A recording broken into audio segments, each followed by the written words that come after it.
गुरुभ्यो नमः।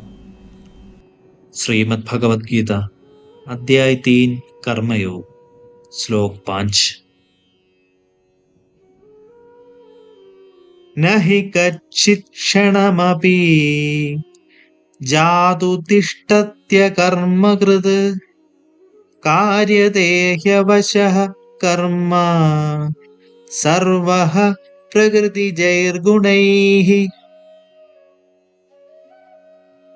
कोई भी मनुष्य एक क्षण के लिए अकर्मा नहीं रह सकता। वास्तव में सभी प्राणी प्रकृति द्वारा उत्पन्न 3 गुणों के अनुसार कर्म करने के लिए विवश होते हैं।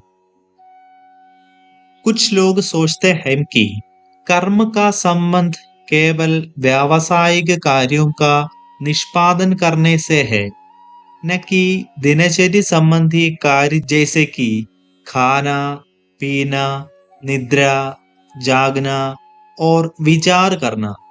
इसलिए प्रायः ऐसे लोग जब अपना व्यवसाय छोड़ देते हैं, तब वह यह समझते हैं कि वे कर्म नहीं कर रहे हैं। लेकिन श्री कृष्ण कहते हैं कि शरीर, मन और वाणी द्वारा निष्पादित की जाने वाली सभी गतिविधियां कर्म करने के समान है। इसलिए वे अर्जुन को बताते हैं कि एक क्षण के लिए भी पूर्ण रूप से निष्क्रिय रहना असंभव है।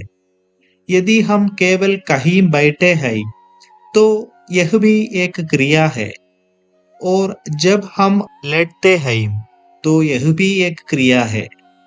यदि हम निद्रा में होते हैं तब भी मन स्वप्न देखने में व्यस्त हो जाता है। यहाँ तक कि जब हम गहन निद्रा में चले जाते हैं तब भी हमारे हृदय और शरीर के अन्य अंग कार्य करते रहते हैं। इस प्रकार से श्री कृष्ण स्पष्ट करते हैं कि किसी भी मनुष्य के लिए पूर्णतया अकर्मा रहना असंभव है, क्योंकि शरीर, मन और बुद्धि युक्त मानव तंत्र अपनी प्रकृति द्वारा निर्मित 3 गुणों सत्व, रज और तम के अधीन संसार में कार्य करने के लिए विवश होता है। श्रीमद् भागवतम में भी इसी प्रकार का श्लोक है। कोई भी मनुष्य एक क्षण के लिए अकर्मा नहीं रह सकता।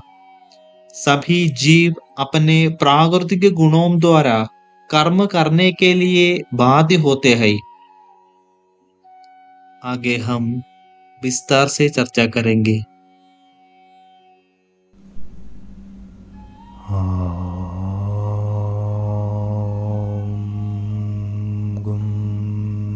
गुरुभ्यो